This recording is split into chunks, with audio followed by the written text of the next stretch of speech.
Hello everyone and welcome to your कक्षा। आज हम करेंगे क्लास 6 साइंस का chapter number 9 the living organism and their surroundings. तो हम लिविंग ऑर्गेनिज्म और उनके सराउंडिंग के बारे में इस चैप्टर में समझेंगे। तो सबसे फर्स्ट क्वेश्चन जो आता है that is what is habitat. तो आपको पता है इस अर्थ में बहुत सारे क्रिएचर्स रहते हैं, कुछ लैंड में रहते हैं तो कुछ वाटर में रहते हैं। कुछ एनिमल्स या प्लांट्स ऐसे होते हैं जिनका अपना शेल्टर, जिनका वाटर, जिनको फूड सब लैंड में मिल जाता है, जबकि कुछ क्रिएचर ऐसे होते हैं जिनको अपना फूड, वाटर, शेल्टर सब कुछ उनका वाटर में रहता है। तो जो इसको हम ऐसे डिफाइन कर सकते हैं, the place where an animal और plant lives and grow is called habitat. जहाँ पे प्लांट या एनिमल जहाँ रहते हैं और जहाँ वो ग्रो करते हैं उसको ही हैबिटेट कहते हैं। A habitat is where an animal finds food, water and shelter it needs to live. तो उसके जीवन के लिए, कोई भी एनिमल या प्लांट के जीवन के लिए जो भी उसको फूड, वाटर या शेल्टर चाहिए होता है वो उसके हैबिटेट में मिल जाता है। फॉर एग्जांपल अगर हम ह्यूमन बींग्स की बात करें तो हम कहाँ पे रहते हैं, लैंड में रहते हैं, उसको टेरेस्ट्रियल हैबिटेट कहेंगे। जबकि अगर हम फिश को देखोगे तो वो वाटर में रहती है, उसका वहीं पे उसको खाना मिलता है, उसका शेल्टर वहीं पे होता है, तो सब कुछ वो उधर ही करती है। तो दैट मीन्स उसका हैबिटेट एक्वेटिक हैबिटेट है। तो हैबिटेट आपको समझ आ गया होगा। तो अभी हमने देखा कुछ लैंड में रहते हैं, कुछ वाटर में रहते हैं, तो अलग अलग हैबिटेट होते हैं। तो हम ह्यूमन बींग्स को अगर बोला जाए कि आप जाके वाटर में रहो तो हम अपनी लाइफ के पूरे टाइम को वाटर में नहीं स्पेंड कर सकते। क्यों नहीं कर सकते? क्योंकि हमारी बॉडी में ऐसे मॉडिफिकेशन नहीं है जो एक्वेटिक ऑर्गेनिज्म के बॉडी में मॉडिफिकेशन होते हैं। फॉर एग्जांपल ये जो फिश की अगर हम बात करें तो इनमें क्या क्या मॉडिफिकेशन है। इनकी स्ट्रीमलाइन बॉडी है, इनके पास फिन्स हैं, गिल्स हैं, टेल्स हैं। ये सब क्यों है? ये एक्वेटिक एनवायरनमेंट में रहने के लिए, एक्वेटिक हैबिटेट में रहने के लिए उनके बॉडी में ऐसे मॉडिफिकेशन हुए हैं। अगर आप डेजर्ट में रहने वाले एनिमल्स की बात करें तो उनके लेग्स बहुत लॉन्ग होते हैं, उनके पास हम्प होता है, ये तो इनकी ये मॉडिफिकेशन है। अगर हम माउंटेन गोट की बात करें, माउंटेन में रहने वाले एनिमल्स की बात करें तो उनके फर या फिर स्किन बहुत ज़्यादा उसकी ग्रोथ होती है, फर या स्किन बहुत ज़्यादा होती है ताकि वो उनको ठंड से बचाया जा सके। तो बहुत अलग अलग मॉडिफिकेशन बॉडी में किए जाते हैं ताकि वो जो भी ऑर्गेनिज्म है या जो भी क्रिएचर है वो अपने हैबिटेट में ईजिली रह सके। तो इसको ही बोलते हैं एडेप्टेशन। तो एडेप्टेशन क्या है? Adaptation is a property of an organism by which organism can live in the surrounding because of the presence of certain feature और स्पेसिफिक हैबिट्स। या तो कुछ ऐसी स्पेसिफिक वो हैबिट अपने अंदर ग्रो कर लेता है या फिर कुछ ऐसे सर्टेन फीचर्स उसके अंदर आ जाते हैं जिसकी वजह से वो अपने हैबिटेट में आराम से रह सकता है। फॉर एग्जांपल अगर आप हैबिट्स की बात करेंगे तो कुछ एनिमल एस्टिवेशन करते हैं और कुछ हाइबरनेशन करते हैं। कुछ गर्मियों के टाइम बहुत सोते हैं, कुछ पूरे गर्मियों में सोए रहते हैं, कुछ ठंडियों में सोए रहते हैं। ये उनकी हैबिट हो जाती है ताकि वो अपने एनवायरनमेंट के, अपने हैबिटेट के अकॉर्डिंग अपने आप को अडेप्ट कर सकें। या फिर अगर आप बात करो कैमल की, कैमल डे टाइम में सोता है जबकि नाइट टाइम में वो अपने फूड की सर्च के लिए निकलता है। तो ये क्या है? ये उसकी हैबिट है ताकि वो अपनी बॉडी को उस हैबिटेट के अकॉर्डिंगली अडेप्ट कर सके। और बहुत सारे फीचर्स हैं। फॉर एग्जांपल जो हमारी फिश है उसमें गिल्स प्रेजेंट हैं, ऐसे फीचर्स प्रेजेंट हैं ताकि वो एक्वेटिक एरिया में रह सके। अब हम इसको वन बाय वन एग्जाम्पल के थ्रू समझते हैं। अगर आपको वीडियो समझ आ रहा हो तो आपको सब्सक्राइब करना है। Now adaptation of camel. अगर हम कैमल की बात करें तो इसने क्या क्या एडेप्टेशन की हैं। सबसे पहले जो हमारे कैमल है वो आपको डेजर्ट में मिलेगा। Second, can live without water for long time. पानी के बिना बहुत लंबे टाइम के लिए ये रह सकता है। इनके पास ये हम्प होता है जिसमें अपना वाटर को स्टोर कर लेते हैं, वाटर और फैट को मेनली स्टोर करते हैं। और जब इनको अगर पानी बहुत दिन तक ना मिल पाए तो यही इस हम्प से जो इनका फैट होता है ये डिज़ोल्व होता है, जिसकी वजह से इनको एनर्जी और वाटर दोनों मिल जाता है। नेक्स्ट है, इनके जो लेग्स होते हैं बहुत लॉन्ग होते हैं ताकि इनकी जो बॉडी है ये सैंड के कांटेक्ट में ईजिली ना आ पाए, क्योंकि सैंड हमारी बहुत अगर डे टाइम में देखेंगे तो बहुत गर्म होती है, तो उस टाइम अगर बॉडी इसके सैंड के कांटेक्ट में आएगी तो इनकी बॉडी को बहुत ज़्यादा हीट हो जाएगी, गर्मी होएगी। तो इसलिए इसके लेग को बहुत लॉन्ग किया गया है ताकि इनकी बॉडी दूर रहे, सैंड के कांटेक्ट में कम आए। और सेकेंड अगर हम बात करें तो इनके फीट्स बहुत ब्रॉड होते हैं, जिसकी वजह से इनके पाँव जो ये आपका सैंड है इसमें धंसते नहीं हैं। अगर ये धंसेंगे तो फिर इनको चलने में प्रॉब्लम होगी, इसलिए ये इजीली उधर वॉक भी कर पाते हैं। Next point, excrete small amount of urine. इनकी यूरिनेशन बहुत स्मॉल अमाउंट में होती है ताकि वाटर लॉस को कम किया जा सके। Thus they are adept to live in desert. और इस तरीके से कुछ ऐसे मॉडिफिकेशन इसकी बॉडी में हुए हैं जिसके वजह से ये डेजर्ट में रहने लायक बन गया है। नेक्स्ट अगर आप यहाँ पे अच्छे से देखेंगे तो सबसे पहले इसके नॉस्ट्रल्स में बहुत सारे हेयर्स प्रेजेंट होते हैं ताकि सैंड इनके नोज़ में ना घुसे। इनकी जो आई लैसेस होती हैं ये बहुत बुशी होती हैं, दैट मीन्स आई लैसेस बहुत घनी होती हैं ताकि इनके आईज़ में ईजिली सैंड ना जाए।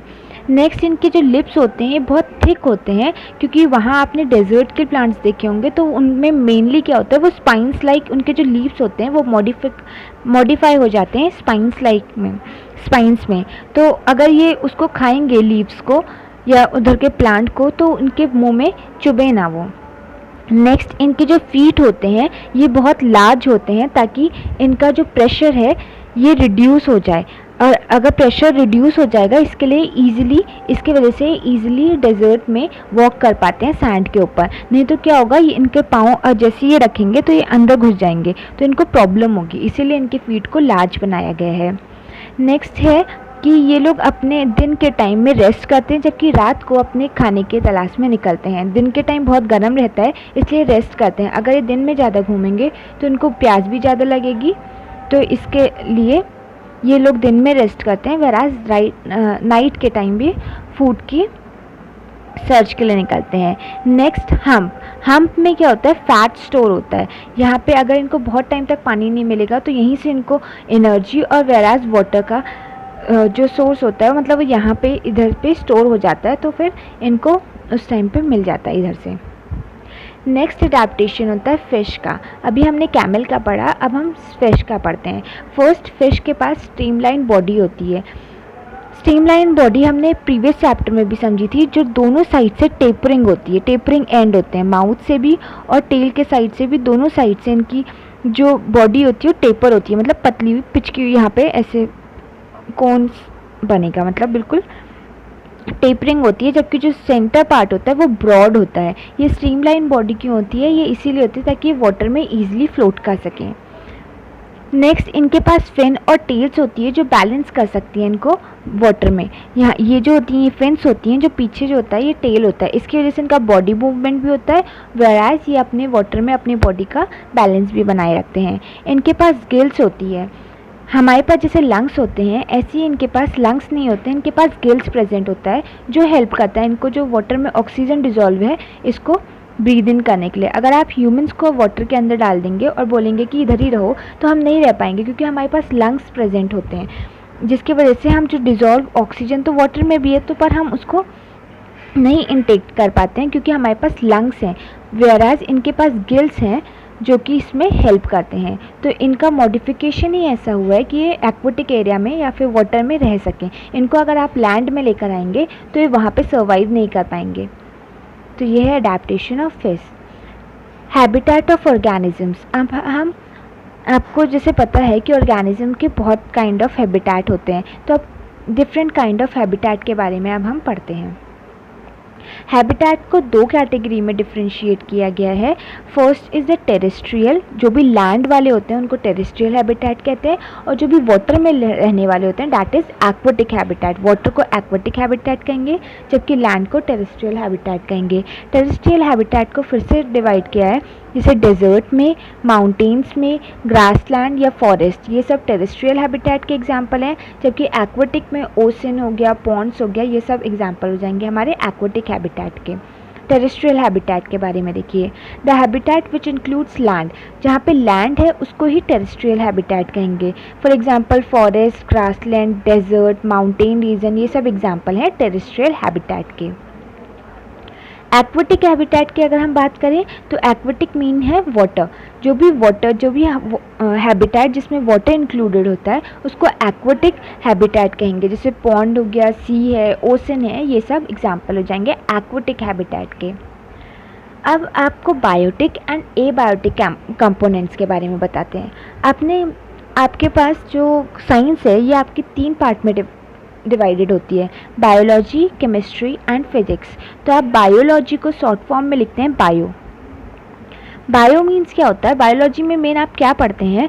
एनिमल्स या प्लांट्स, एनिमल, प्लांट या फिर ह्यूमन बींग के बारे में पढ़ते हैं। तो बायो मतलब आप जिसके बारे में पढ़ें ये सब लिविंग ऑर्गेनिज्म है।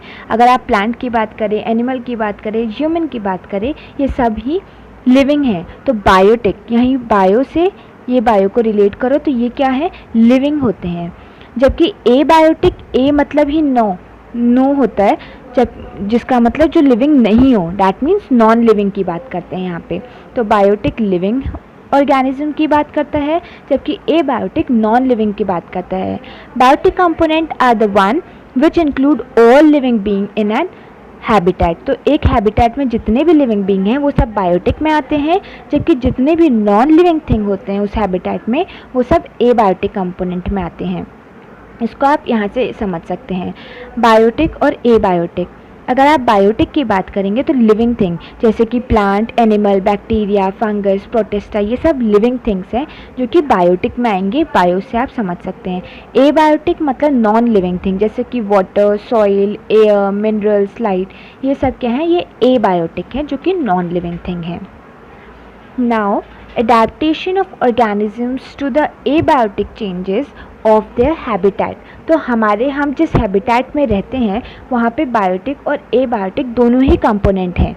जैसे अगर आप बात करें, ये एक ह्यूमन बीइंग है, इसके आसपास क्या है? एयर चल रही होगी, ये एबायोटिक है। आपको यहाँ पे सिर्फ लाइट दिख रही है जो सन की लाइट है, दिस इज़ एबायोटिक। जो वाटर नीचे है वो भी एबायोटिक है, सॉइल एबायोटिक। तो यहाँ पे और जो आपके प्लांट होंगे वो बायोटिक में आएंगे, एनिमल्स जो आएंगे वो बायोटिक में आएंगे। तो जो एक हैबिटेट है उसमें बायोटिक प्लस एबायोटिक दोनों ही कंपोनेंट होते हैं। और जो भी क्रिएचर अपने हैबिटेट में रहता है उसको एबायोटिक कंपोनेंट के अकॉर्डिंगली भी अपने आप को एडजस्ट करना पड़ता है। आपने ऐसे बहुत सारे एनिमल्स या ऐसे बहुत सारे प्लांट्स देखे हैं जो बहुत एक्सट्रीम कोल्ड में भी रहते हैं, जबकि बहुत प्लांट एनिमल्स ऐसे भी होते हैं जो एक्सट्रीम हॉट एरिया में रहते हैं। अगर आप पोलर बेयर की बात करें तो बहुत ठंडे में भी रहते हैं पोलर बेयर, पेंगुइन। और गर्म की बात करें तो आपका कैमल हो गया और प्लांट में कैक्टस हो गया, तो ये बहुत गर्म एरिया में भी रहते हैं। तो आपने दोनों ही टाइप के देखे हैं, मतलब उन्हें अपने एबायोटिक कंपोनेंट के अकॉर्डिंगली अपनी बॉडी को मॉडिफाई किया है। तो अभी हम इसके बारे में भी पढ़ते हैं। Let us study about adaptation of different organism to the abiotic factor of different habitat. तो डिफरेंट हैबिटेट में जो भी एबायोटिक फैक्टर है, मतलब जैसे कि एयर हो गई, वाटर है, हीट है या लाइट है, तो ये जो भी एबायोटिक फैक्टर्स हैं इसके अकॉर्डिंगली बायोटिक कंपोनेंट ने अपने अंदर क्या क्या अडेप्टेशन किए हैं, मतलब लिविंग ऑर्गेनिज्म ने क्या क्या अडेप्टेशन किए हैं। और अगर आपको वीडियो अच्छा लग रहा हो तो सब्सक्राइब पक्का कर देना। तो सबसे पहले हम टेरेस्ट्रियल हैबिटेट की बात करें। टेरेस्ट्रियल मीन होता है जो लैंड के हैबिटेट हैं, for example forest, grassland, mountains, और तो ये सब आ जाएंगे आपके टेरेस्ट्रियल हैबिटेट में। डेजर्ट, अगर हम डेजर्ट की बात करते हैं तो हमने कैमल के बारे में पढ़ लिया है। अगर हम कैमल के अलावा भी और कोई एनिमल्स को देखें, फॉर एग्जांपल अगर हम रैट या स्नेक की बात करते हैं तो वो अपने लिए बरो फॉर्म करते हैं। बरो मतलब ऐसे, जैसे ये बरो है, ये बरो फॉर्म करते हैं, या फिर आप ऐसा कह सकते हो गड्ढा जैसा फॉर्म कर लेते हैं, जिसके में वो दिन भर सोए रहते हैं, जबकि रात के टाइम वो बाहर निकलते हैं। अगर आप स्नेक या रैट की बात करोगे तो फिर वो दिन में हमेशा यहाँ पे आपको सोए में हुए मिलेंगे अपने बरों में, जबकि रात के टाइम ये एक्टिव हो जाते हैं और उस टाइम बाहर आके अपने फूड की सर्च करते हैं। ये तो एनिमल्स की बात हो गई जो डिजर्ट एरिया में रहते हैं। अगर हम प्लांट्स की बात करें तो प्लांट्स में आप देखेंगे कैक्टस को, क्योंकि अगर हम बात करें तो कैक्टस के जो लीव्स हैं वो मॉडिफाई हो जाते हैं स्पाइंस में। जो कांटे दिख रहे हैं इनको स्पाइंस बोलते हैं। ये कांटे रियल में क्या हैं? ये लीव्स होते हैं। ये ऐसे क्यों मॉडिफाई हो गए हैं? ताकि इनका लॉस ऑफ वाटर कम हो जाए। आपने पढ़ा है एक process that is known as transpiration. Transpiration में क्या होता है? जितना ज़्यादा सरफेस होता है लीफ का उतना ही ज़्यादा वाटर लॉस होता है। दिन के टाइम में जितना सन की हीट होगी उतना ही ज़्यादा वाटर लॉस करेगा। अगर लीफ जितना बड़ा होगा, जितना ज़्यादा एरिया होगा उतना ज़्यादा वाटर लॉस होगा। लेकिन अगर एरिया को बिल्कुल छोटा कर दें तो वाटर लॉस भी बहुत कम हो जाएगा। तो यही फीचर कैक्टस अडॉप्ट करते हैं। दैट मीन्स इनने जो अपना लीफ का साइज़ है बिल्कुल कांटे के बराबर, कांटा ही कर लिया है, तो इसको स्पाइन्स बोलते हैं। तो अब इन कांटों में से कितना वाटर लॉस होगा? बिल्कुल कम। तो इसका मतलब ये अपने वाटर को यहाँ पे प्रिजर्व कर लेते हैं। ऐसे करके इनका वाटर लॉस कम हो जाता है। सेकेंड, इनकी जो लीव्स होती हैं, अगर कोई लीव्स होती हैं या स्टेम्स होती हैं उसमें थिक वैक्स की कोटिंग होती है। अगर आप एक प्लांट लो, उसमें पन्नी की कोटिंग कर लो या फिर ऑयल या वैसलीन लगा लो तो उससे वाटर लॉस कम हो जाएगा। तो ऐसी ही एक वैक्स की कोटिंग, इनमें बहुत थिक, बहुत मोटी वैक्स की कोटिंग हो जाती है जिसके वजह से इनका वाटर लॉस कम होता है। ये तो आप एक लीफ की बात कर ली जिनमें स्पाइन्स में डेवलप हो गया। लीफ और जो स्टेम्स होती हैं उसमें थिक वैक्स की कोटिंग हो गई। और थर्ड, अगर हम रूट की बात करेंगे तो रूट बहुत ज़्यादा डीप होती हैं। डीप मतलब बहुत गहरी होती हैं। ये सॉइल है तो बहुत नीचे तक रूट जाती हैं, जिसकी वजह से वाटर अगर कितनी भी गहराई में हो तो वो ये वाटर को ले सकें। क्योंकि आपको पता है डेजर्ट में ईजिली वाटर तो नहीं मिलेगा, बहुत नीचे पानी रहता है, तो इसीलिए इनकी रूट्स को भी बहुत डीप डाउन जाना पड़ता है सॉइल के, ताकि इनको वाटर अवेलेबल हो पाए। ठीक है, तो सबसे फर्स्ट ये अपना ट्रांसपिरेशन से वाटर लॉस बचाने के लिए स्पाइन्स में कन्वर्ट होता है इनके लीव्स। सेकेंड, इनके जो स्टेम होता है उसमें थिक वैक्स की कोटिंग होती है, और जो इनकी रूट्स होती हैं बहुत डीप डाउन सॉइल तक जाती हैं। ठीक है, तो ये 3 पॉइंट्स होते हैं जो स्टेम जो प्लांट अपने अंदर मॉडिफाई करता है। नेक्स्ट, अगर हम माउंटेन रीजन की बात करें, ये तो हमने डेजर्ट के प्लांट और एनिमल के बारे में समझ लिया। अब हम माउंटेन में भी तो बहुत सारे एनिमल और प्लांट हैं। वहाँ पे तो एरिया बहुत ठंडा है, वहाँ पे क्लाइमेट बहुत ठंडा है, ठंडी हवा चलती है, कभी स्नोफॉल भी होती है। तो वहाँ के जो एनिमल्स होते हैं उनकी बॉडी में बहुत सारे फर होते हैं, या फिर आप कह सकते हो बहुत सारा हेयर ग्रोथ होती है, जिसकी वजह से वो अपने आप को, अपनी बॉडी को प्रोटेक्ट करते हैं उस ठंड से। अगर आप बात करें, एग्जांपल ले लें तो याक या फिर स्नो लेपर्ड बात कर सकते हैं। जो माउंटेन गोट है, माउंटेन गोट के पास बहुत स्ट्रॉन्ग हूफ्स होते हैं। हूफ्स क्या होते हैं? इनके जो पाँव होते हैं उनके नीचे ब्लैक ब्लैक कलर का, दैट इज़ द हूफ्स, जो इनको रॉकी जो माउंटेन है उसमें चलने में हेल्प करते हैं। ये आप देख सकते हैं, माउंटेन तो बहुत रॉकी है। अब ये कैसे, अगर आप यहाँ नॉर्मल प्लेन्स के जो अगर गोट को लेकर जाएंगे तो ये वहाँ माउंटेन क्लाइंब नहीं कर पाएंगे, जबकि जो माउंटेन गोट होती है वो ईजिली माउंटेन को क्लाइंब करती है, क्योंकि यहाँ पे जो इनके हूप्स हैं ये बहुत स्ट्रॉन्ग होते हैं।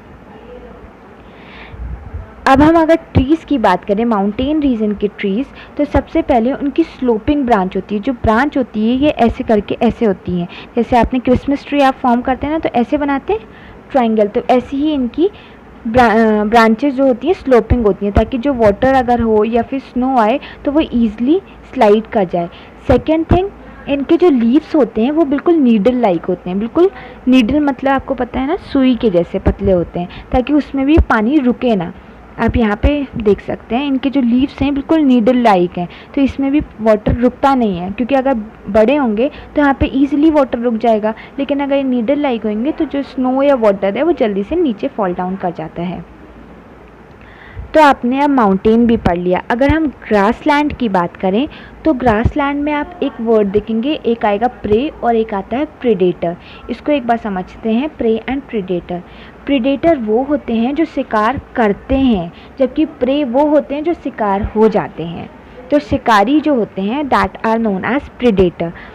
The predator is an animal that hunts, kill and eat other animal. जो हंट करते हैं, शिकार करते हैं, किल करते हैं, मार देते हैं या खा जाते हैं दूसरे एनिमल्स को, उनको प्रेडेटर कहते हैं। मेनली शिकारी को प्रेडेटर कहते हैं, और जो शिकार होता है उनका उसको प्रे कहते हैं। तो आप कह सकते हैं कि प्रे हमेशा प्रे करता है कि उसको प्रेडेटर ना मिले। ठीक है, तो प्रे हमेशा प्रे करेगा कि उसको प्रेडेटर ना मिले। तो आप ऐसे समझ सकते हैं, प्रे जो है ये शिकार होता है। Prey is an animal that is killed by another animal. Prey वो एनिमल होते हैं जो हमेशा मारे जाते हैं दूसरे एनिमल के थ्रू। तो यहाँ पे हमारा एक प्रे और प्रेडेटर होता है ग्रासलैंड में। ठीक है, अगर हम बात करें लायन और डियर, तो लायन क्या है? ये हमारा प्रेडेटर है, जबकि डियर क्या है? ये प्रे है। ठीक है। तो जो लायन है ये एज अ प्रीडेटर, इसके पास क्या होते हैं, लॉन्ग क्लॉज होते हैं जो फ्रंट लेग्स में प्रेजेंट हैं। इनकी जो लाइट ब्राउन कलर, इनका जो कलर होता है, ये आप यहाँ पे देखते जाइए, लायन का इनका जो कलर है वो लाइट ब्राउन कलर का है। आइज़ हमेशा इनकी फ्रंट में प्रेजेंट होती है, आइज़ आगे प्रेजेंट होती हैं और ये एनिमल्स का ताकि शिकार कर सकें। जबकि अगर आप डियर की बात करेंगे, अगर अभी हम पहले लायन को समझते हैं, दैट मीन्स प्रेडेटर को समझते हैं। तो इस डायग्राम में आप देखिए, इसके फर का कलर लाइट कलर का है। सेकेंड अगर हम बात करें, इसके जो क्लॉज हैं या फिर इसके टीथ जो होते हैं ये बहुत ही शार्प होते हैं, बहुत नोकीले होते हैं। इनकी आई साइट बहुत अच्छी होती है और इनकी आईज़ हमेशा आगे की तरफ होती है, हेड में बिल्कुल आगे होती है। इनकी स्मेल, सेंस ऑफ स्मेल वो बहुत अच्छी होती है और इनके लेग्स जो होते हैं ये बहुत पावरफुल होते हैं, क्योंकि इनको भाग के इनका शिकार करना होता है, पकड़ना होता है अपने प्रे को। अगर हम डियर की बात करें जो कि प्रे है, जो शिकार हो जाता है प्रे, उसको हमेशा उसके जो एयर्स होते हैं उसकी लॉन्ग होते हैं। जो आप उसके कान देखोगे वो बहुत लंबे होते हैं, हिरन के कान, ठीक है, क्योंकि उसको हमेशा आवाज़ को सुनना पड़ता है। जैसे उनका जब भी प्रीडेटर आता है तो उनको हमेशा चौकन्ना रहना पड़ता है, अलर्ट रहना पड़ता है। उसके लिए उनके जो एयर्स होते हैं बहुत लॉन्ग होते हैं। इनकी जो आईज़ होती हैं वो मेनली फ्रंट में नहीं होती, साइड में होती हैं उनके फेस में, ताकि वो देख सकें और भाग सकें।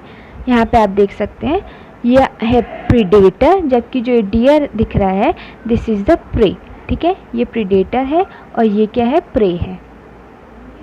तो ग्रासलैंड में प्रीडेटर और प्रे का बहुत वर्क होता है। इसका लाइट कलर क्यों है, ताकि ये अपने आप को इस एरिया में छुपा सके अपने आप को, क्योंकि इसको छुप के शिकार करना होता है ना, दैट्स वाई।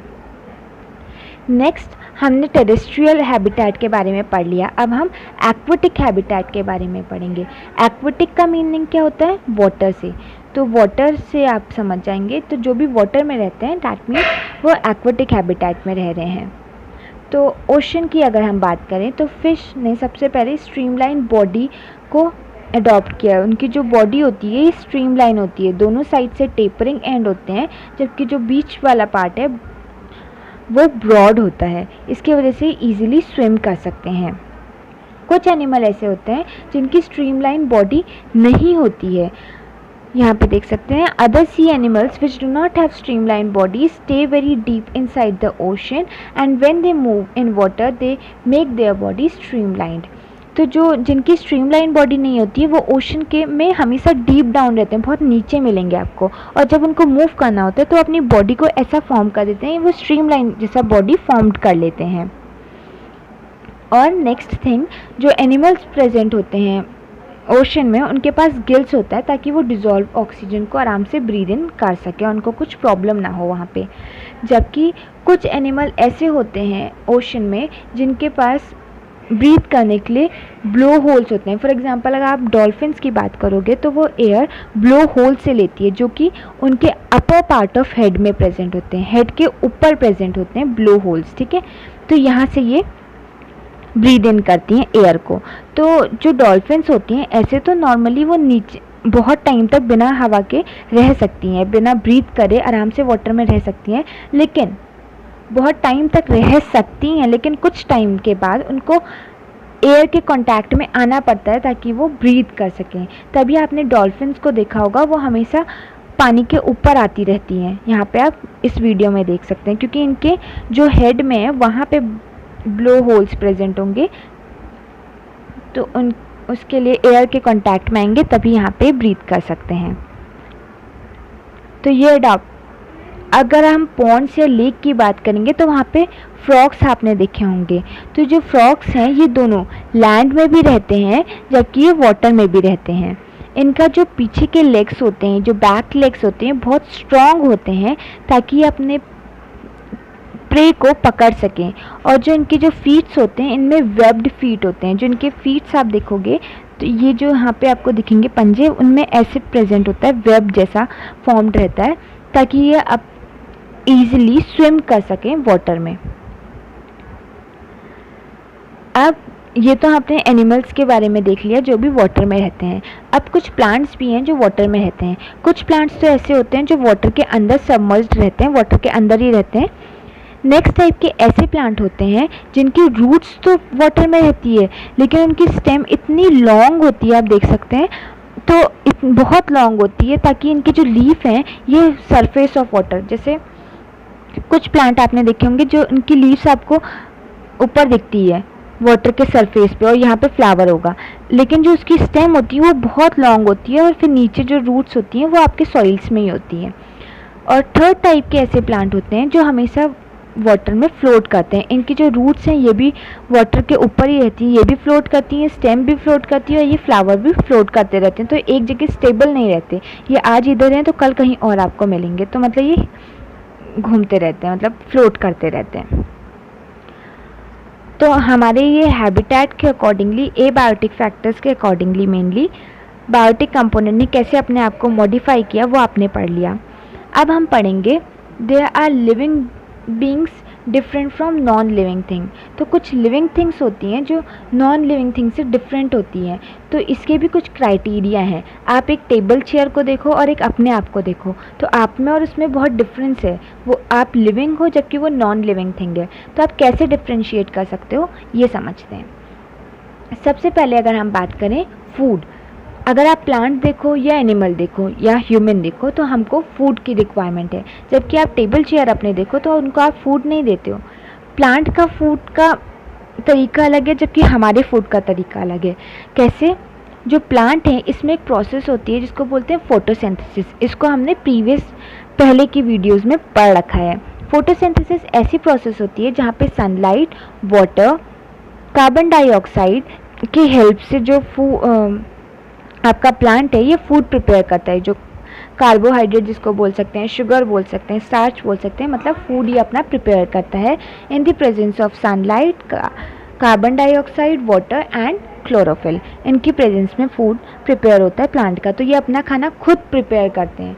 तो इनको ऐसे प्लांट्स को जो ऐसे चीज़ को जो अपना खाना खुद प्रिपेयर करते हैं उनको कहते हैं ऑटोट्रॉप्स। ऑटो मीन्स अपने आप, ठीक है, जो ये अपना खाना खुद प्रिपेयर करते हैं। जबकि हम अगर ह्यूमन या एनिमल्स की बात करें तो हम या तो प्लांट का खाना लेके खाते हैं, या तो प्लांट्स को लेके खा लेते हैं, या एनिमल्स को जाके खा लेते हैं। तो डैट मीन्स हम प्लांट या एनिमल पे डिपेंडेंट हैं। ऐसे को बोलते हैं हेट्रोट्रॉप्स, ठीक है। तो हम ह्यूमन या एनिमल्स को हेट्रोट्रॉप्स बोलते हैं क्योंकि हम अपना खाना खुद प्रिपेयर नहीं करते। आप या तो प्लांट से लेकर आते हैं, उसको फिर कुक करते हैं, आप प्रिपेयर खुद सिंथेसाइज नहीं करते, या आप एनिमल को लाते हैं उसको कुक करते हैं। कुक करना अलग है जबकि सिंथेसाइज करना अलग है। सिंथेसाइज मतलब खुद का ही फूड प्रिपेयर कर लेना, जबकि प्लांट्स हैं ये किसी से मांग कर नहीं लाते, ये कभी मार्केट नहीं जाते हैं अपना फूड खरीदने के लिए, क्योंकि ये ऑटोट्रॉप्स होते हैं, खुद प्रिपेयर करते हैं। जबकि हम मार्केट जाके कुछ लेकर आते हैं, उसके बाद उनको कुक करके खाते हैं, बिकॉज वी आर हेट्रोट्रॉप्स। तो हमको मतलब जो भी लिविंग होते हैं प्लांट्स या एनिमल्स, ये हम सब लिविंग है, हमको फूड की रिक्वायरमेंट है। जबकि जो नॉन लिविंग थिंग है उनको फूड की रिक्वायरमेंट नहीं होती, वो खाना नहीं खाते हैं।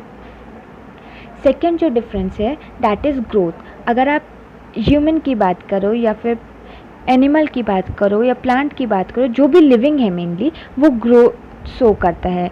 यहाँ आप ह्यूमन को देखो ये ग्रोथ हो रही है, एनिमल की बात करो तो ये भी ग्रोथ हो रही है, प्लांट में भी देखो ग्रोथ हो रही है। जबकि जो नॉन लिविंग थिंग है, आप अपनी टेबल, चेयर, बेड या वॉल देखो, उसमें ग्रोथ नहीं होती, वो खुद ग्रो नहीं करते हैं। तो ग्रोथ भी सेकेंड फीचर है। Next is respiration. अगर आपको पूछा जाए क्वेश्चन कि आपको एनर्जी कहाँ से मिलती है, तो आप कहेंगे फूड से। तो ये पार्शियली आंसर करेक्ट है, लेकिन जब आप फूड का इंटेक करते हैं तो फूड का मॉलिक्यूल एक कॉम्प्लेक्स मॉलिक्यूल है। इस कॉम्प्लेक्स मॉलिक्यूल को ब्रेक डाउन किया जाता है, मतलब छोटे छोटे पार्ट में तोड़ा जाता है, जिसकी वजह से एनर्जी रिलीज़ होती है। तो ये जो तोड़ने का काम होता है ये किसकी हेल्प से होता है? इसके लिए ऑक्सीजन की रिक्वायरमेंट होती है, O2 की रिक्वायरमेंट होती है। अब जब आप ब्रीथ करते हैं, जब आप सांस लेते हैं, तो क्या करते हैं, आप ऑक्सीजन को अंदर लेते हैं हवा के साथ। ये जब ऑक्सीजन आपके अंदर जाता है, बॉडी के अंदर आपका जो फूड मॉलिक्यूल्स है जो कॉम्प्लेक्स फॉर्म में है उसका ब्रेक डाउन होता है। फूड का ब्रेक डाउन होगा, वो छोटे छोटे पार्ट में टूटेगा और एनर्जी रिलीज़ होगी, और ये जो एनर्जी है ये आपकी बॉडी को चाहिए होती है। और इसके बाद जो भी आपका वेस्ट है, दैट मीन्स कार्बन डाइऑक्साइड, जो गैसेस जो वेस्ट है हमारी बॉडी के लिए, वो आप रिलीज़ आउट कर देते हैं। तो रेस्पिरेशन यही प्रोसेस है जहाँ पे फूड मॉलिक्यूल्स का ब्रेकडाउन होता है in order to get energy. तो जब आप ऑक्सीजन का इंटेक करते हैं, फूड का ब्रेकडाउन करते हैं ताकि एनर्जी रिलीज़ हो, this is known as respiration, और कार्बन डाइऑक्साइड रिलीज़ आउट हो जाती है। तो आप बोलेंगे ब्रीदिंग क्या है? ब्रीदिंग सिर्फ रेस्पिरेशन का एक पार्ट है।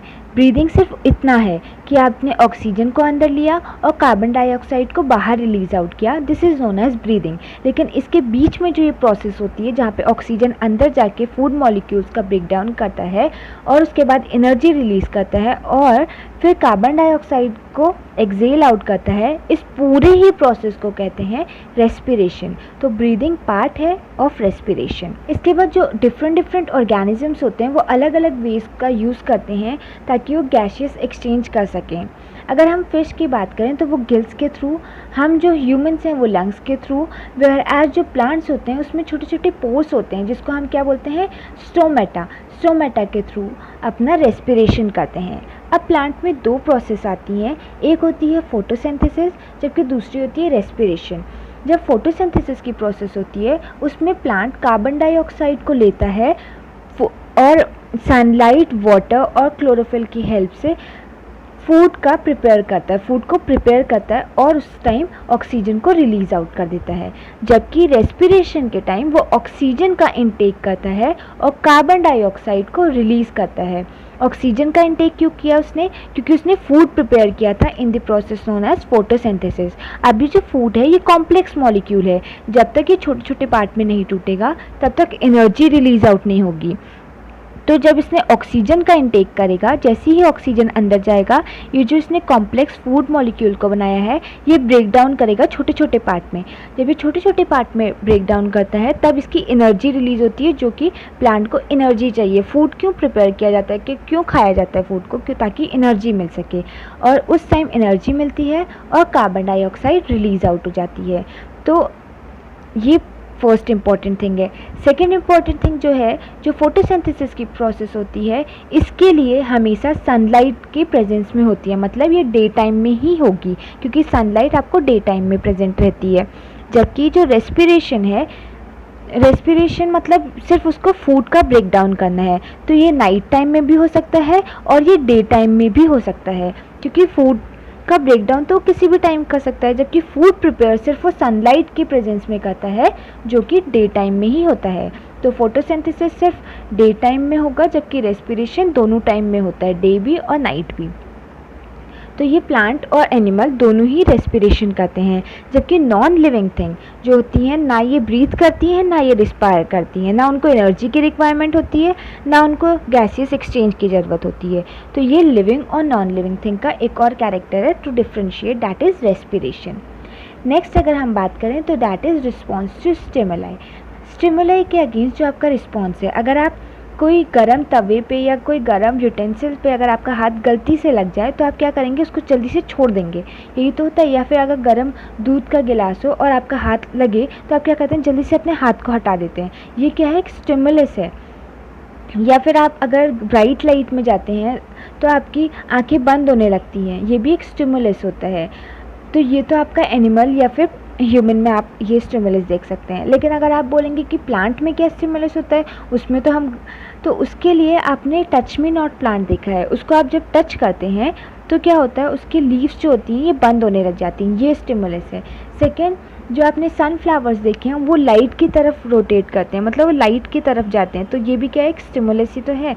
तो ये सब स्टिमुलस हैं, तो ये सिर्फ लिविंग थिंग में आपको दिखते हैं। जबकि नॉन लिविंग थिंग के ऊपर चाहे आप कितना भी गर्म वाटर डाल दें या फिर कुछ भी कर लीजिए, वो कुछ अपना रिस्पॉन्स नहीं दिखाएगा। तो डैट मीन्स उसमें स्टिमुलाई के अगेंस्ट कोई रिस्पॉन्स नहीं होता। तो इस कैरेक्टर के थ्रू भी आप लिविंग और नॉन लिविंग थिंग को डिफ्रेंशिएट कर सकते हैं। Next is that all living organism excrete. जितने भी लिविंग ऑर्गेनिज्म है वो एक्सक्रीट करते हैं, जो डैट मीन जो भी उनका वेस्ट प्रोडक्ट होता है उनकी बॉडी में उसको रिमूव आउट करते हैं। जो भी रिमूवल ऑफ वेस्ट प्रोडक्ट है इस प्रोसेस को ही एक्सक्रीशन कहते हैं। अगर हम प्लांट के एक्सक्रीटेड प्रोडक्ट की बात करें तो गम्स, रेजिन्स ये सब इसके एक्सक्रीटरी प्रोडक्ट हैं। तो कुछ टाइम तक तो ये स्टोर करते हैं, उसके बाद ये रिमूव आउट कर देते हैं फ्रॉम देयर बॉडी। तो ये एक्सक्रीशन जो होगा ये आपको सिर्फ लिविंग ऑर्गेनिज्म में दिखेगा, जबकि नॉन लिविंग ऑर्गेनिज्म में कोई एक्सक्रीशन नहीं दिखता है। Next is the reproduction. Reproduction क्या होता है? Giving rise to young ones, अपने ही जैसे एक और कॉपी को प्रोड्यूस करना, डैट इज़ रिप्रोडक्शन। तो जो एनिमल होते हैं इसमें तो आपने यंग वंस देखे हैं कि जो कैट है उसका बेबी होता है, डॉग के जैसे ही डॉग के बेबी होते हैं, तो ये होता है रिप्रोडक्शन। अगर आप प्लांट की बात करोगे तो प्लांट के एग्जांपल में आप देख सकते हैं, अगर आपने पोटैटो लिया, पोटैटो में आई बर्ड्स हैं, इसको आपने कट करके सॉइल में डिग कर दिया, सॉइल में डाल दिया, तो कुछ टाइम के बाद आप देखेंगे कि इसी आई से एक प्लांट निकल आएगा, तो डैट मीन्स इसने भी रिप्रोड्यूस किया। या फिर सेकेंड एग्जांपल अगर आप प्लांट का देखेंगे तो आपने देखा होगा रोज़ प्लांट, तो रोज़ प्लांट के आप स्टेम को या एक ब्रांच को कट करते हैं और उसके बाद उसको फिर सॉइल में डग करते हैं, तो क्या होता है कुछ टाइम के बाद वो उससे एक पूरा नया प्लांट आ जाता है। तो ये भी क्या है? रिप्रोडक्शन का पार्ट। तो जो रिप्रोडक्शन है ये भी सिर्फ लिविंग ऑर्गेनिज्म में होता है, जबकि आपने नॉन लिविंग थिंग जो होती हैं उसमें कभी भी आपने रिप्रोडक्शन नहीं देखा होगा। नेक्स्ट जो डिफ्रेंशिएट कर सकते हैं जिस पॉइंट के थ्रू, वो है मूवमेंट। जो लिविंग बींग्स हैं वो मूव करते हैं, अपने एनिमल प्लांट्स को तो मूव करते हुए एनिमल्स को या ह्यूमंस को एक जगह से दूसरी जगह मूवमेंट करते हैं। या फिर मूवमेंट मेनली क्या होता है? हिलना डुलना, जो भी थोड़ा भी अगर वो हिल रहे हैं तो डैट इज़ मूवमेंट। जबकि एक जगह से दूसरी जगह तक जाना, इस प्रोसेस को कहते हैं लोकोमोशन। तो मूवमेंट और लोकोमोशन में डिफरेंस है। जबकि आपने प्लांट्स देखे हैं वो ऐसे तो फिक्स रहते हैं, वो लोकोमोशन तो नहीं करते, लेकिन उनमें भी मूवमेंट होता है। जब आप टच मी नॉट प्लांट को टच करते हैं तो उस टाइम उनके लीव्स का कर्ल होना वो मूवमेंट है। उनकी जो बर्ड्स हैं वो ओपन होती हैं, मीन्स, या फिर फ्लावर्स जो होते हैं वो ओपन होते हैं, क्लोज होते हैं, वो मूवमेंट है। तो ये जो मूवमेंट है ये सब आपको सिर्फ लिविंग ऑर्गेनिज्म में दिखेगा। नॉन लिविंग ऑर्गेनिज्म में मूवमेंट नहीं दिखता, वो बिल्कुल भी हिलते नहीं हैं, बिल्कुल मूव नहीं करते हैं। तो ये सारे फीचर्स हैं जिसके थ्रू आप living and non living things को डिफ्रेंशिएट कर सकते हैं कि लिविंग और नॉन लिविंग थिंग क्या क्या हैं। तो ये जो 7 पॉइंट्स हैं इनके अकॉर्डिंगली आप लिस्ट फॉर्म करेंगे लिविंग थिंग की एंड नॉन लिविंग थिंग की। Thank you for watching and thank you for your attention. अगर आपको वीडियो अच्छा लगा है तो press the like button, share with your friends and subscribe the channel your कक्षा।